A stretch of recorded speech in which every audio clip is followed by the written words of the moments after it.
మొట్టమొదటి జనసేన తెలుగుదేశం పార్టీకి సంబంధించిన మీడియా సమావేశం జరుగుతూ ఉంది.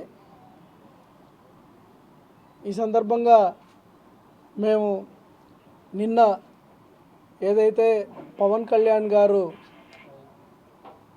చంద్రబాబు నాయుడు గారిని జైల్లో కలిసి ఆయన్ని పరామర్శించి ఆయన ఉన్నటువంటి పరిస్థితిని చూసి ఒక భావోద్వేగంతో ఆ వయసులో ఈ వైసీపీ రాక్షసులు ఆయన్ని రాజమండ్రి జైల్లో పెట్టడాన్ని నిజంగా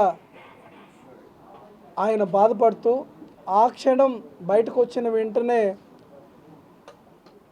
లోకేష్ బాబు గారితో అలాగే బాలకృష్ణ గారితో కలిసి ఇంతకాలం వేరు, ఇప్పటి వరకు నేను అనుకుంటూ ఉన్నాను చేద్దామా కలుద్దామా వద్దా అని, ఈరోజు నిర్ణయం తీసుకున్నాను.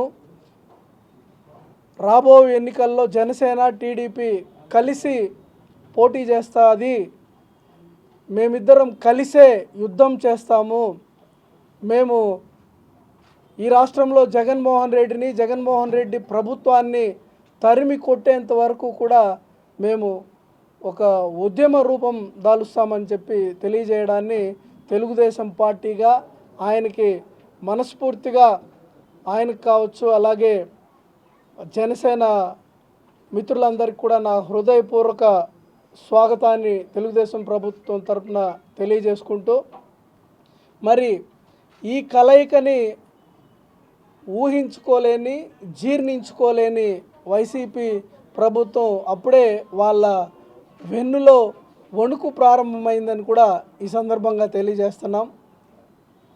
ఏదైతే ఒక దుష్ట సాంప్రదాయం పవన్ కళ్యాణ్ గారు మాట్లాడారనుకో, అంటే కాపుల దగ్గరే, కాపు మంత్రుల చేత కావచ్చు, వాళ్ళ దగ్గరే ఒక ప్రెస్ మీట్ పెట్టించడం, కాపులు తల దించుకునేలా పవన్ కళ్యాణ్ గారు చేశారని చెప్పడం, అలాగే ప్యాకేజీ కోసమే ప్రపంచంలో అత్యంత అవినీతిపరుడైన చంద్రబాబు నాయుడుతో కలిశాడని చెప్పడం. అంటే చంద్రబాబు నాయుడు గారు పాపం ప్రపంచంలోనే అత్యంత అవినీతిపరుడంట వైసీపీ దృష్టిలో. వైసీపీ ప్రభుత్వం అంటేనే అవినీతికి కేర్ ఆఫ్ అడ్రస్. ఒక చిన్న స్థాయి కార్పొరేటర్ మొదలుకొని ఎమ్మెల్యేలు కావచ్చు, మంత్రులు కావచ్చు, ముఖ్యమంత్రి నుంచి వారి రోజు ఆదాయం ఎంత అని లెక్కలేసుకుంటూ కొన్ని కోట్ల రూపాయల ప్రజాధనాన్ని కొల్లగొడుతున్నటువంటి ఈ వైసీపీ నాయకులకి చంద్రబాబు నాయుడు గారు అత్యంత అవినీతిపరుడైన, ప్రపంచంలోనే అత్యంత అవినీతిపరుడంట. ఎందుకని? ఒక అమరావతిని దాదాపు ప్రపంచ స్థాయిలోనే ఒక మంచి నగరంగా తీర్చిదిద్దాలనుకోవడం ఆయన చేసిన అవినీత.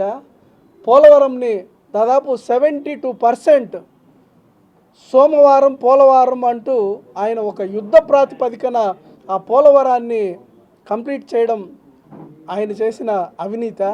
అలాగే సంక్షేమం ఒక పక్క, అభివృద్ధి ఒక పక్క, రెండు కళ్ళగా సంపద సృష్టిస్తూనే దాని ద్వారా అటు అభివృద్ధి సంక్షేమం రెండు కళ్ళుగా చేసినటువంటి అది అవినీత.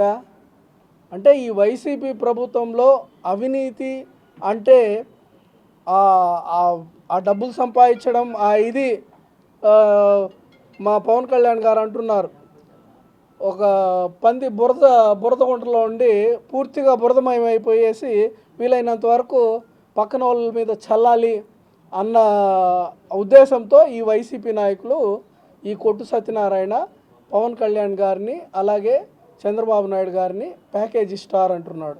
చంద్రబాబు నాయుడు గారు, నువ్వు అరెస్ట్ అయిన తర్వాత నువ్వు ఎంత దొంగవో ఈ రాష్ట్ర ప్రజలకు తెలిసింది. నువ్వు ఎన్ని వేల కోట్లు దోచుకున్నావో రోజు రోజుకి. అంటే ఈడీ నీ మీద కేసులు పెట్టే దాని మీద అంటే దాదాపు 1,00,000 కోట్ల అభియోగం నీ మీద ఉంటే 43,000 కోట్లుగా ఈడీ తెలియజెప్పిన సందర్భం. దాంట్లో నువ్వు A1 తప్పు చేసిన వాళ్ళని అందరినీ కాదు, ఇప్పుడు 150 ఎమ్మెల్యేలు ఉన్నారు, ఎవరు మాటల పవన్ కళ్యాణ్ గురించి ఎవరు వాళ్ళ పనులు చెప్తారు. ఒక రోజా ఒక గుడివాడ నాని, పేరు నాని, ఎల్లంపల్లి సీను, గుడివాడ అమర్నాథ్ వీలేనా మినిస్టర్లో? అంటే పవన్ కళ్యాణ్ గారు కాపు కాబట్టి కాపుని కానీ అందరూ ఎంత ముందుకు వస్తారు. అసలు రోజా గారు ఆమె మినిస్టర్ స్థాయిలో ఆమె చేసే ఒకసారి ఆలోచించండి, మినిస్టర్ స్థాయి ఆమెది. ఆమె ప్రతి విషయానికి ముందొచ్చి తగునమ్మని మారుతుంది. ఎంతమంది ఆమె కామెంట్స్ చూడండి ఒకసారి.